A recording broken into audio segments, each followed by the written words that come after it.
ആദ്യമായി ഞാൻ കൃപാസനം പരിശുദ്ധ മാതാവിനും ഈശോയ്ക്കും ഞാൻ ഹൃദയം നിറഞ്ഞ നന്ദി പറയുന്നു. 1000 നന്ദി പറയുന്നു മാതാവിനോട്. എൻ്റെ പേര് ബിന്ദു വിജയൻ. തൃശ്ശൂർ പനമ്പള്ളി എന്ന സ്ഥലത്തു നിന്നാണ് ഞാൻ വരുന്നത്. ഞാൻ ആദ്യമായി കൃപാസനത്തിലേക്ക് വരാൻ ഇടയായത് എൻ്റെ കൂടെ ജോലി ചെയ്യുന്ന റെജീന എന്ന ചേച്ചി കൃപാസനത്തിലെ കാര്യങ്ങൾ എപ്പോഴും പറയുമായിരുന്നു. ആ ചേച്ചി പറഞ്ഞാണ് കൃപാസനത്തിലെ അമ്മയുടെ അനുഗ്രഹങ്ങളെ പറ്റിയും എല്ലാ കാര്യങ്ങളും ഞാൻ അറിയാനിടയായത്. അങ്ങനെ ഞാൻ കൃപാസനത്തിലേക്ക് വരണമെന്ന് ആ ചേച്ചിയോട് പറഞ്ഞു. ആ ചേച്ചി എന്നോട് പറഞ്ഞു, അറിയാനൊന്നുമില്ല, തൃശ്ശൂരിൽ നിന്ന് ബസ് കയറി കൃപാസനത്തിലേക്ക് എപ്പോഴും ബസ്സുണ്ട്, നീ പേടിക്കണ്ട, ധൈര്യമായിട്ട് നീ പോയിട്ട് വരൂ, നിൻ്റെ സങ്കടങ്ങളും വിഷമങ്ങളും നീ അമ്മ മാതാവിനോട് പറയൂ, നിൻ്റെ വിഷമങ്ങളെല്ലാം അവിടെ നിനക്ക് മാറിക്കിട്ടും എന്ന് പറഞ്ഞു. ഞാനിവിടെ കൃപാസനത്തിലേക്ക് വന്നു, ഉടമ്പടി എടുത്തു. എനിക്ക് ഉടമ്പടി എടുത്തിട്ട് ആദ്യമായി കിട്ടിയ കാര്യം എന്താണെന്ന് വെച്ച് കഴിഞ്ഞാൽ, കുറേ വർഷങ്ങളായിട്ട് എനിക്ക് എപ്പോഴും ഛർദി ഉണ്ടായിരുന്നു. ആ ഛർദി ഇവിടെ വന്ന് ഞാൻ ഉടമ്പടി എടുത്തതിൻ്റെ ശേഷം ഇവിടുത്തെ ഉപ്പും കഴിക്കും, ഇവിടുത്തെ തൈലവും പരട്ടുകയും ഒക്കെ ചെയ്തു. പിന്നെ പ്രാർത്ഥിക്കുകയും ഒക്കെ ചെയ്തിരുന്നു. ഇവിടുന്ന് കിട്ടുന്ന പത്രങ്ങളൊക്കെ ഞാൻ ഓരോരുത്തർക്ക് കൊടുക്കുകയും ഒക്കെ ചെയ്തു. അങ്ങനെ ഇരിക്കുക എനിക്ക് എൻ്റെ ഈ ഛർദി വീണ്ടും വന്നു. പിന്നെ ഞാൻ മാതാവിനോട് പറഞ്ഞു, മാതാവേ, എനിക്കിനി ഛർദിക്ക് വേണ്ട, എനിക്കിത് സഹിക്കാൻ പറ്റാത്ത വേദനയാണ് തന്നുകൊണ്ടിരിക്കുന്നത് എന്ന് ഞാൻ മാതാവിനോട് നന്നായി കരഞ്ഞ് ഞാൻ പ്രാർത്ഥിച്ചു. എൻ്റെ വിളി മാതാവ് കേട്ടു. എൻ്റെ ഛർദി അവിടെ തന്നെ നിന്നു. പിന്നെ എനിക്ക് ഛർദിച്ചിട്ടില്ല. മാതാവിനോട് ഞാൻ നന്നായി പ്രാർത്ഥിച്ചു. കരഞ്ഞ് തന്നെയാണ് ഞാനന്ന് പറഞ്ഞത് മാതാവിനോട്. അത്രയും വിഷമിച്ചിട്ടായിരുന്നു. എന്താണെന്ന് വെച്ചാൽ എനിക്ക് എന്നും ഞാൻ ഛർദിയാണ്. ഒരു 10-35 വർഷമായിട്ട് വൈകുന്നേരം നേരം വെളുക്കണ വരെ ഞാൻ ഛർദിയാണ്. ഛർദി എന്ന് പറഞ്ഞാൽ അമ്മാതിരി ഛർദി. എനിക്കൊരു കുറേ ഡോക്ടേഴ്സിനെയൊക്കെ പോയി കണ്ടു, മരുന്നൊക്കെ മേടിച്ചിട്ടൊന്നും എനിക്കൊരു കുറവുണ്ടായിരുന്നില്ല. അങ്ങനെയാണ് ഞാൻ ഇവിടെ വന്ന് ഉടമ്പടി എടുത്തതും മാതാവിനോട് പ്രാർത്ഥിച്ചതും. മാതാവിൻ്റെ ഉപ്പ് കഴിക്കാനിടയാവും, തൈലം പുരട്ടുകയൊക്കെ ചെയ്ത് മാതാവിൻ്റെ കൃപയാൽ എൻ്റെ പൂർണ്ണ സൗഖ്യം, എനിക്ക് ഛർദി മാറിക്കിട്ടി, പൂർണ്ണ സൗഖ്യം കിട്ടി. അതിന് ഞാൻ മാതാവിനോട് ഈശോയ്ക്കും കൊടാനുകൂടി ഞാൻ നന്ദി പറയുകയാണ്. പിന്നെ രണ്ടാമത്തെ കാര്യം എന്ന് വെച്ച് കഴിഞ്ഞാൽ, ഞാൻ ഇവിടെ വന്ന് ഉടമ്പടി എടുത്ത് കുറച്ച് നാൾ കഴിഞ്ഞപ്പോൾ തന്നെ എനിക്ക് വീണ്ടും ഞാൻ ഉടമ്പടി പുതുക്കാൻ വന്നു. 3 മാസം കഴിഞ്ഞിട്ട് ഞാൻ ഉടമ്പടിയിലിരിക്കുന്ന സമയത്ത് എൻ്റെ ഫോണിലേക്ക് ഒരു കോൾ വന്നു. 3 വർഷമായിട്ട് മുടങ്ങിക്കിടന്ന എനിക്കൊരു ലോൺ പാസ്സായി എന്ന് പറഞ്ഞിട്ട്. എൻ്റെ വീട് ചെറിയ വീടാണ്, പക്ഷേ ചോർന്നൊലിക്കുന്നൊരു വീടാണ്. ഞങ്ങൾ വെള്ളം കാശ് കൊടുത്താണ് മേടിക്കണത്. 350 രൂപ കൊടുത്ത്, മഴക്കാലത്തും 350 രൂപ കൊടുത്താണ് വെള്ളം മേടിക്കുന്നത്. അപ്പോൾ ഇവിടെ വന്ന് ഞാൻ പ്രാർത്ഥിച്ച് മറ്റേ ഉടമ്പടി പുതുക്കാനിരിക്കുന്ന സമയത്താണ് എൻ്റെ ഫോണിലേക്ക് കോള് വരുന്നതും. ഞാൻ ആ കോള് കട്ട് ചെയ്തു. ഇവിടുത്തെ ഉടമ്പടി പുതുക്കൽ കഴിഞ്ഞ് പുറത്തിറങ്ങി ഞാൻ കോൾ അറ്റൻഡ് ചെയ്തപ്പോൾ പറഞ്ഞു, നിനക്കൊരു ലോൺ പാസ്സായിട്ടുണ്ട്, നീ വന്ന് ഒപ്പിട്ട് പൈസ മേടിക്കണമെന്ന് പറഞ്ഞു. ഞാൻ അപ്പോൾ തന്നെ പുറത്തിറങ്ങി തിരിച്ച് കയറി വന്ന് മാതാവിന് ഒന്നുകൂടി നന്ദി പറഞ്ഞിട്ടാണ് ഞാൻ വീട്ടിൽ പോയത്. അന്ന് തന്നെ പിറ്റേ ദിവസം തന്നെ എനിക്ക് പൈസ കിട്ടി. എൻ്റെ വീട്ടിലേക്ക് ആദ്യമായിട്ട് വെള്ളം കണക്ഷൻ എടുത്തു. ഇപ്പം എനിക്ക് സമൃദ്ധിയായിട്ട് എൻ്റെ വീട്ടിൽ വെള്ളമുണ്ട്. ഇപ്പം ഞാൻ പൈസയൊന്നും കൊടുത്തില്ല, വെള്ളം മേടിക്കണം, വെള്ളത്തിൻ്റെ കണക്ഷൻ കിട്ടി. പിന്നെ ബാലൻസ് പൈസയിൽ എൻ്റെ വീടൊന്ന് ചെറുതായിട്ട് തേച്ചു, ഓടിട്ട വീടാണ്, ടൈലിട്ടു. അതിനെല്ലാം ഞാൻ മാതാവിനോട് ഹൃദയം നിറഞ്ഞ നന്ദി പറയുകയാണ്, ഒത്തിരി നന്ദി പറയുകയാണ്. പിന്നെ അതിൻ്റെ ഇടയ്ക്ക് ഇപ്പോൾ കുറേ നാളുകളായിട്ട് ഞാൻ എന്നും മാതാവിൻ്റെ അടുത്തേക്ക് വരികയും ഉടമ്പടി പുതുക്കി പോവുകയൊക്കെ ചെയ്യുന്നുണ്ട്. അതിൻ്റെ ഇടയിൽ കുറച്ച് നാൾ എനിക്ക് എൻ്റെ ഉടമ്പടി ഒന്ന് പുതുക്കാൻ പറ്റാതെ പോയി. എൻ്റെ വീട്ടിലൊരു 2 മരണം നടന്നു, അതുകൊണ്ട് പുതുക്കാൻ പറ്റിയില്ല. പിന്നെ വീണ്ടും വന്ന് ഞാൻ വീണ്ടും ഉടമ്പടി പുതുക്കി. ഇപ്പം മുടങ്ങാണ്ട് ഉടമ്പടി ഞാൻ കൊണ്ടുപോകുന്നുണ്ട്, ബൈബിൾ വായിക്കുന്നുണ്ട്, അഞ്ചരയുടെ പ്രാർത്ഥന ചെയ്യുന്നുണ്ട്. പിന്നെ ഈ ഇടയ്ക്ക് ഞാനൊന്ന് വീണു, എൻ്റെ കാലിൻ്റെ ലിഗമെൻ്റ് പൊട്ടി. സർജറിയുടെ കാര്യത്തിന് ഹോസ്പിറ്റലിലേക്ക് പോയി. ഡോക്ടറെ കണ്ടപ്പോൾ പറഞ്ഞു സർജറി ചെയ്യാണ്ട് പറ്റില്ല എന്ന് പറഞ്ഞു. പിന്നെ ആ സർജറിയുടെ പേപ്പറുകളെല്ലാം ശരിയാക്കിക്കൊണ്ടിരിക്കുന്ന സമയത്ത് പെട്ടെന്ന് എനിക്കൊരു CT സ്കാൻ ചെയ്യണമെന്ന് പറഞ്ഞു. ഞാൻ ഉടനെ തന്നെ CT സ്കാൻ ചെയ്തു. അപ്പോൾ എൻ്റെ നെഞ്ചിൽ ചെറിയ പ്രശ്നങ്ങൾ പറഞ്ഞു. ലെൻസിലേക്ക് വെള്ളം കെട്ടി ചുരുങ്ങുകയാണ്, ശ്വാസോച്ഛ്വാസത്തിന് പ്രശ്നം പറഞ്ഞു.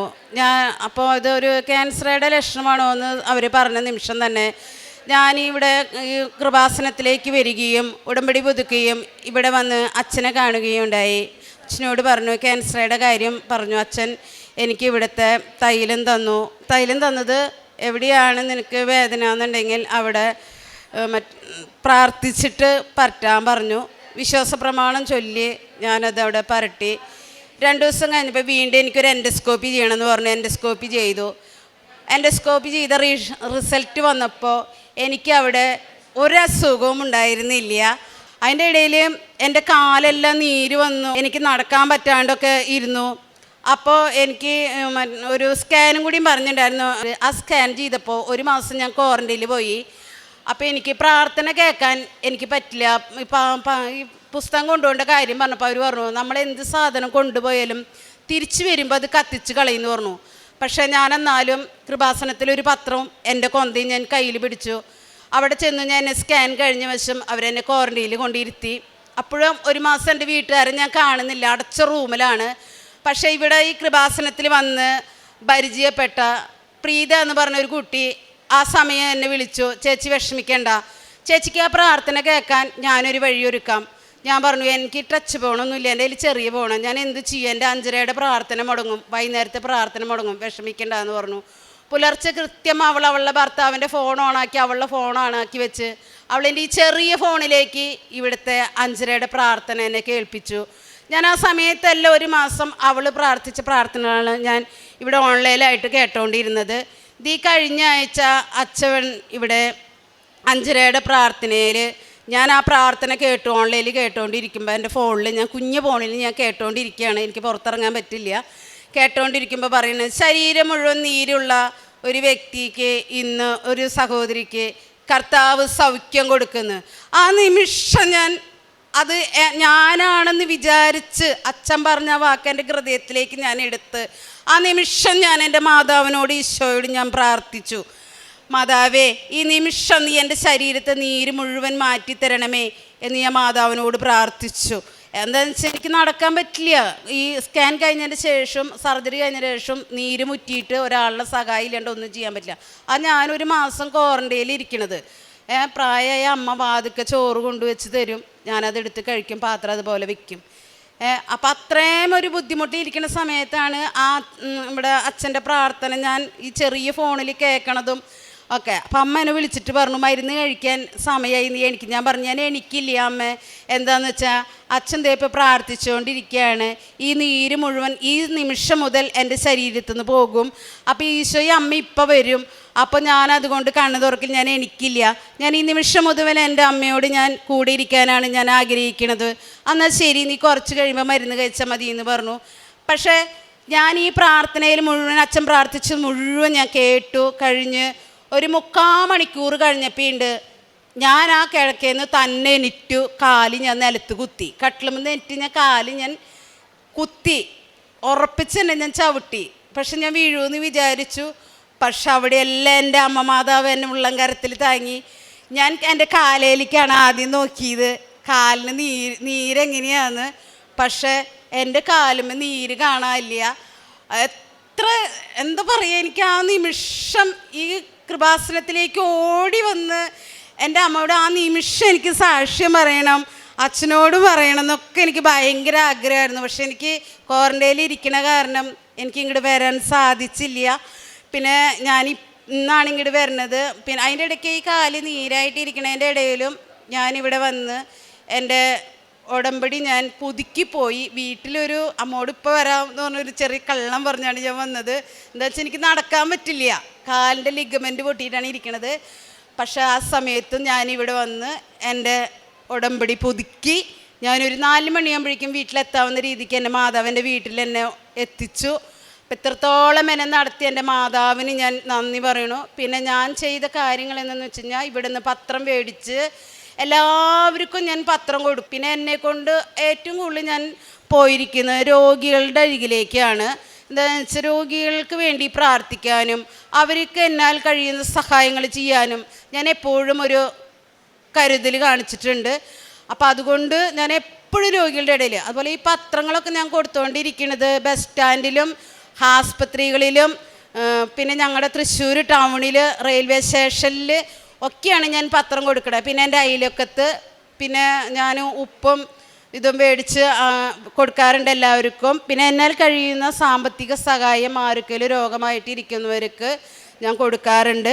അവർക്ക് പലചരക്ക് സാധനങ്ങൾ, അവർക്ക് ആവശ്യമുള്ള മരുന്ന് മേടിക്കാനോ മറ്റു കാര്യങ്ങൾക്കോ എന്നാൽ കഴിയുന്ന വിധം ഞാൻ എല്ലാ കാര്യങ്ങളും ഞാൻ ചെയ്യുന്നുണ്ട്. എൻ്റെ പ്രാർത്ഥനകൾ ഇപ്പം ഞാൻ മുടക്കാറില്ല. 5:30 എനിക്ക് ഞാൻ അച്ഛൻ്റെ പ്രാർത്ഥന കേൾക്കും. വൈകിട്ട് ബൈബിൾ വായിക്കും. വൈകുന്നേരത്തെ പ്രാർത്ഥന മുടക്കാറില്ല. പിന്നെ എല്ലാവർക്കും എന്നാൽ കഴിയുന്ന സഹായം ഇനിയും ചെയ്യണം തന്നെയാണ്. പിന്നെ എൻ്റെ ഏറ്റവും വലിയൊരു ആഗ്രഹം ഇനി ഇവിടുന്ന് അങ്ങോട്ട് മാതാവിനോടൊപ്പം തന്നെ മാതാവിന് വേണ്ടി പ്രാർത്ഥിച്ച് മാതാവിനോട് കൂടെ നടക്കാനും നല്ല വഴിക്ക് മാതാവിനോടൊപ്പം ജീവിക്കാനും ഞാൻ ഏറ്റവും കൂടുതൽ ആഗ്രഹിക്കുന്നു. അവിടുന്ന് അരുൾ ചെയ്തു, എൻ്റെ മഹത്വം നിൻ്റെ മുൻപിലൂടെ കടന്നു പോകും. കർത്താവ് എന്ന എൻ്റെ നാമം നിൻ്റെ മുൻപിൽ ഞാൻ പ്രഖ്യാപിക്കുകയും ചെയ്യും. എനിക്കിഷ്ടമുള്ളവനിൽ ഞാൻ പ്രസാദിക്കും. എനിക്കിഷ്ടമുള്ളവനോട് ഞാൻ കരുണ കാണിക്കും. പുറപ്പാടിൻ്റെ പുസ്തകം 33-ാം അധ്യായം 19-ാം വചനമാണ്. കൃപയൊഴുകുന്ന വഴി എന്നത് ദൈവത്തിന് ഇഷ്ടമുള്ളവരോടാണ്. ദൈവത്തെ ഇഷ്ടപ്പെടുത്തിയെടുക്കാനുള്ള ഒരു വഴിയാണ് ഉടമ്പടി. നമുക്കുള്ള ഒരു ഓപ്ഷൻ എങ്ങനെയാണ് നമ്മളെ തന്നെ ദൈവത്തിന് ഇഷ്ടപ്പെടുത്തിയെടുക്കുക എന്നാണ്. കൃപ ഒഴുകുന്ന വഴി എന്ന് പറയുന്നത് ദൈവത്തിന് ഇഷ്ടമുള്ളവരോടാണെന്നാണ് പറഞ്ഞത്. ഉടമ്പടി ഒരു കരാർ മാത്രമല്ല, ഒരു ബന്ധമാണ്, ഒരു വിശ്വാസയാത്രയാണ്, ഒരു ആത്മബന്ധമാണ്. എൻ്റെ മഹത്വം നിൻ്റെ മുൻപിൽ കടന്നു പോകുമെന്ന് പറയുമ്പോൾ ദൈവസാന്നിധ്യത്തിൻ്റെ അനുഭവമാണ് ഉടമ്പടി. ഉടമ്പടി നയിക്കുന്ന ഓരോ മക്കളുടെ ജീവിതത്തിലും ദൈവാനുഭവങ്ങളുടെ ഒരു വലിയ ഒരു യാത്രയാണ്. ദൈവത്തിൻ്റെ കരുണയുടെയും ദൈവസ്നേഹത്തിൻ്റെയും ദൈവകൃപയുടെയും ഒരു വലിയ ഒരു ജീവിത ആത്മീയ യാത്രയാണ് ഓരോ സാക്ഷ്യങ്ങളിൽ നമുക്ക് മനസ്സിലാക്കാൻ സാധിക്കുന്നത്. ബിന്ദു വിജയൻ എന്ന മകളുടെ സാക്ഷ്യത്തിൽ നിന്നും ദൈവത്തിൻ്റെ മഹത്വം നമ്മുടെ മുൻപിൽ കടന്നു പോകുന്നത് എങ്ങനെയാണെന്നാണ് വെളിപ്പെടുത്തുന്നത്.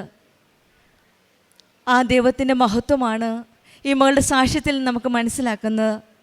ഈ മകൾ 35 വർഷത്തോളം വളരെ അപൂർവമായ ഛർദി എന്ന അസുഖത്തിലൂടെ വളരെ ബുദ്ധിമുട്ടി. കാരണം എന്നും രാത്രിയിൽ വളരെ ബുദ്ധിമുട്ടോടെയാണ് കിടന്നുറങ്ങിയത്. അടുത്ത് ബക്കറ്റ് വെച്ച് പോലുമാണ് കിടന്നുറങ്ങിയത്. പക്ഷെങ്കിൽ ഉടമ്പടി എടുത്തതിന് ശേഷം ഉടമ്പടി വസ്തുക്കൾ മാത്രം ഉപയോഗിച്ച് പല മരുന്നുകൾ കഴിച്ചെങ്കിൽ യാതൊരു പ്രയോജനവുമില്ലായിരുന്നു. പക്ഷെങ്കിൽ ഉടമ്പടി വസ്തുക്കളായ തേനും ഉപ്പും ഉടമ്പടി തൈലവും ഉപയോഗിച്ച് പ്രാർത്ഥിച്ചതിൻ്റെ ഫലമായിട്ട് 35 വർഷം സാധിക്കാത്ത കാര്യമാണ് സമയച്ചുരുക്കത്തിൻ്റെ അമ്മ ഇടപെട്ട് അമ്മയുടെ കൃപയിലാണ്, അമ്മയുടെ മധ്യസ്ഥതയിൽ ഈശോ ഈ മകളെ സുഖപ്പെടുത്തിയത്. പിന്നീടുണ്ടായിരുന്ന കാര്യം, കാലിൻ്റെ ഒരു ലെഗമെൻ്റ് ആയിരുന്നു, അത് പൊട്ടി, അത് സർജറി വേണമെന്നാണ് ഡോക്ടർ പറഞ്ഞിരുന്നത്. അതിന് പ്രകാരം ഈ മകള് ഇവിടെ വരികയും പരിശുദ്ധമ്മ പ്രത്യക്ഷപ്പെട്ട ഈ ആലയത്തിൽ വന്ന് പ്രാർത്ഥിക്കുകയും ബഹുമാനപ്പെട്ട ജോസഫ് അച്ഛൻ്റെ കൈവപ്പ് ശുശ്രൂഷ വഴി പ്രാർത്ഥിക്കുകയും അച്ഛൻ സൈത്ത് കൊടുക്കുകയും സൈത്ത് തേച്ച് പ്രാർത്ഥിക്കുകയും ആ കാശുരൂപം കിട്ടി. ആ കാശുരൂപം പിടിച്ചാണ് ഈ മകൾ ഇവിടുന്ന് പോയത്. പിന്നീട് ആ സർജറിയുടെ ആവശ്യം വന്നില്ല. ലെഗമെൻറ്റ് കാലിൻ്റെ ലെഗമെൻറ്റ് അത് പൂർണ്ണമായിട്ട് സൗഖ്യപ്പെടുത്തിയെന്നാണ് ഈ മകൾ സാക്ഷ്യപ്പെടുന്നത്. കാരണം ഇവിടുന്ന് പോയതിൻ്റെ അന്ന് രാത്രി തന്നെ ആ മകൾക്കൊരു ഈശോയുടെ അമ്മേൻ്റെ ഒരു എക്സ്പീരിയൻസ് ഉണ്ടായി. അമ്മ തന്നെ വന്ന് കാലിൽ തൊട്ട് സുഖപ്പെടുത്തിയതായിട്ടാണ് ഈ മകൾ സാക്ഷ്യം പറയുന്നത്. അത് ഈശോയുടെ അമ്മയുടെ ഒരു വലിയ കൃപയായിട്ടാണ് ഈ മകൾ സാക്ഷ്യപ്പെടുത്തുന്നത്. പിന്നീടുണ്ടായിരുന്ന വേറൊരു സർജറി ആയിരുന്നു.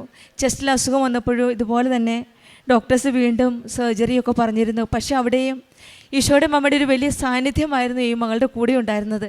എന്തു വന്നാലും ഭയപ്പെടാതെ ധൈര്യപ്പെട്ട നിമിഷങ്ങൾ കർത്താവിൻ്റെയും അമ്മയുടെയും എപ്പോഴും ആ സാമീപ്യം, ആ സാന്നിധ്യമാണ് ഈ മകളുടെ കൂടെ മനസ്സിലാക്കാൻ സാധിച്ചത്. പിന്നീട് 7 മാസം ശരീരത്തിൻ്റെ നീര് വച്ചിരുന്നു. 7 മാസമായിട്ട് ആ ശരീരം മുഴുവൻ നീരായിരുന്നു. പക്ഷെങ്കിൽ ഒരു ദിവസം ബഹുമാനപ്പെട്ട ജോസഫ് അച്ഛൻ്റെ ഡെയിലി ബ്രെഡിൽ തന്നെയാണ് അച്ഛൻ പറയുകയുണ്ടായി, ശരീരം മുഴുവൻ നീരുള്ള ഒരു വ്യക്തിയെ ധ്യാനത്തിൽ പറഞ്ഞതാണ് ഈശോ സുഖപ്പെടുത്തുന്നുവെന്ന്. ബിന്ദു അത് പൂർണ്ണമായിട്ട് വിശ്വസിച്ചു, അത് ഞാൻ തന്നെയാണെന്ന്. അങ്ങനെ പൂർണ്ണ വിശ്വാസത്തോടെ പ്രാർത്ഥിച്ചതിൻ്റെ ഫലമായിട്ട് അന്ന് തന്നെ ഈ മകൾക്ക് പൂർണ്ണമായിട്ട് സൗഖ്യം ലഭിക്കുകയായിരുന്നു. കാരണം 7 മാസത്തോളം പല മരുന്നുകൾ ഉപയോഗിച്ച് ട്രീറ്റ്മെൻറ്റ് ചെയ്തെങ്കിലും ഒരു പ്രയോജനവും ഒരു ഫലവും ഇല്ലായിരുന്ന ഒരു രോഗമായിരുന്നു അത്. അന്നത്തെ പ്രാർത്ഥനയിൽ ജോസഫ് അച്ഛൻ്റെ ധ്യാനത്തിൽ അച്ഛൻ പറഞ്ഞപ്പോൾ ബിന്ദു പൂർണ്ണമായിട്ടും ഈ സഹോദരി പൂർണ്ണമായിട്ട് വിശ്വസിക്കുകയും അച്ഛൻ്റെ പ്രാർത്ഥനയുടെ ഫലമായിട്ട് ആ രോഗം പൂർണ്ണമായിട്ട് സൗഖ്യപ്പെടുകയായിരുന്നു. ഈശോയുടെയും അമ്മയുടെയും സാന്നിധ്യമുള്ള ബഹുമാനപ്പെട്ട ജോസഫ് അച്ഛൻ്റെ കൈവപ്പ് ശുശ്രൂഷ നമുക്കറിയാം. 2004 പരിശുദ്ധമ്മ ഘടികാരം നെഞ്ചിൽ ചാർത്തി ഇവിടെ വന്ന് പ്രത്യക്ഷപ്പെട്ടപ്പോൾ അച്ഛന് ലഭിച്ച അനുഗ്രഹമാണ് ഓരോ കൈവപ്പ് ശുശ്രൂഷ വഴി നമുക്ക് ലഭിക്കുന്ന അനുഗ്രഹങ്ങൾ. ഈശോയുടെയും അമ്മയുടെയും സാന്നിധ്യം അടുത്തറിഞ്ഞ ആത്മീയ ജീവിതമുള്ള 40 വർഷത്തെ പൗരോഹിത്യ ജീവിതത്തിൽ തീക്ഷ്ണമായ ഒരു ആത്മീയതയുടെ ഒരു ജീവിതയാത്ര, ആത്മീയ യാത്ര നയിക്കുന്ന അച്ഛനിലൂടെ ലഭിക്കുന്ന ഓരോ അനുഗ്രഹങ്ങളും എത്ര രോഗികളാണ് സൗഖ്യപ്പെടുന്നത്. അതുപോലെ തന്നെ ബിന്ദുവിന് ലഭിച്ച ഒരു വലിയ അനുഗ്രഹമാണ് ഈ രോഗസൗഖ്യങ്ങളും. പിന്നെ ഈ രോഗത്തിൻ്റെ ആ സമയത്തും ഈശോയുടെ അമ്മയുടെ സാന്നിധ്യം ഈ മകളുടെ ജീവിതത്തിലുണ്ടാവുകയും കാലിൻ്റെ ലിഗമെൻറ്റിൻ്റെ ഓപ്പറേഷൻ ഇല്ലാതെ സുഖപ്പെടുത്തുകയും പിന്നീട് എല്ലാ കാര്യത്തിലും പ്രത്യേകിച്ചും കുടിവെള്ളത്തിൻ്റെ കാര്യത്തിൽ കിട്ടാതിരുന്ന ലോൺ പല വർഷങ്ങളായിട്ട് കിട്ടാതിരുന്ന ലോണാണ് ഇവിടെ വെച്ച് ഉടമ്പടി എടുക്കാൻ വന്ന ആ പരിശുദ്ധ അമ്മയുടെ സന്നിധിയിൽ വെച്ച് തന്നെയാണ് ആ ലോൺ പാസ്സാകുന്നത്. അങ്ങനെ കുടിവെള്ളം വീട്ടിൽ വരികയും കിട്ടാതിരുന്ന മുടങ്ങിക്കിടന്ന ആ ലോണാണ് അമ്മ കൊടുക്കുകയും ചെയ്തത് അമ്മയുടെ മധ്യസ്ഥം വഴി. ഈശോയുടെയും അമ്മയുടെയും സാന്നിധ്യം നമ്മുടെ ജീവിതത്തിലുണ്ടെങ്കിൽ എല്ലാ നിമിഷവും ഏത് പ്രതിസന്ധി വന്നാലും നമ്മുടെ ജീവിതത്തിലെ പ്രശ്നങ്ങൾ, വേദനകൾ, നമ്മുടെ രോഗാവസ്ഥകൾ ദൈവത്തിന് നമ്മളത് വെറുതെ നമ്മുടെ കണ്ണുനീര് കാണാത്ത ഒരു ദൈവമല്ല നമ്മുടെ കൂടെ ഉള്ളത്. നമ്മുടെ കണ്ണീരൊപ്പുന്ന ഒരമ്മയാണ്, കണ്ണീര് കാണുന്ന ഒരു ദൈവമാണ് നമ്മുടെ കൂടെ ഉള്ളത്.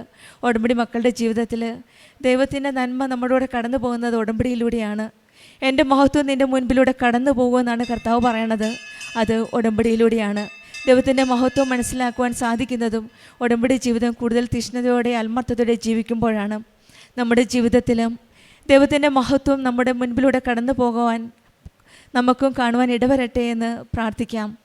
കർത്താവ് എന്ന എൻ്റെ നാമം നിൻ്റെ മുൻപിൽ ഞാൻ പ്രഖ്യാപിക്കുകയും എനിക്കിഷ്ടമുള്ളവരിൽ ഞാൻ പ്രസാദിക്കും, എനിക്കിഷ്ടമുള്ളവരോട് കരുണ കാണിക്കുമെന്നാണ് കർത്താവ് പറയുന്നത്. നമുക്കും ദൈവത്തിന് ഇഷ്ടമുള്ളവരായി ജീവിക്കുവാനായിട്ട് സാധിക്കട്ടെ എന്ന് പ്രാർത്ഥിക്കാം. ബിന്ദു വിജയനും കുടുംബത്തിന് ലഭിച്ച ഈ എല്ലാ അനുഗ്രഹങ്ങൾക്കും നമുക്ക് കരങ്ങളടിച്ച് ദൈവത്തെ മഹത്വപ്പെടുത്താം. യേശുവേ നന്ദി, യേശുവേ സ്തുതി, ആവേ മരിയ. അത്യപൂർവ ദൈവാനുഭവങ്ങൾ ഇനി നിങ്ങൾക്കും സ്വന്തം. ഈ യൂട്യൂബ് ചാനൽ ഇതുവരെ സബ്സ്ക്രൈബ് ചെയ്തിട്ടില്ലെങ്കിൽ ഇപ്പോൾ തന്നെ സബ്സ്ക്രൈബ് ചെയ്യുക. ഈ വീഡിയോ ഇപ്പോൾ തന്നെ നിങ്ങളുടെ സുഹൃത്തുക്കൾക്ക് ഷെയർ ചെയ്തുകൊണ്ട് കർത്താവിൻ്റെ പ്രേക്ഷിതരാകുക.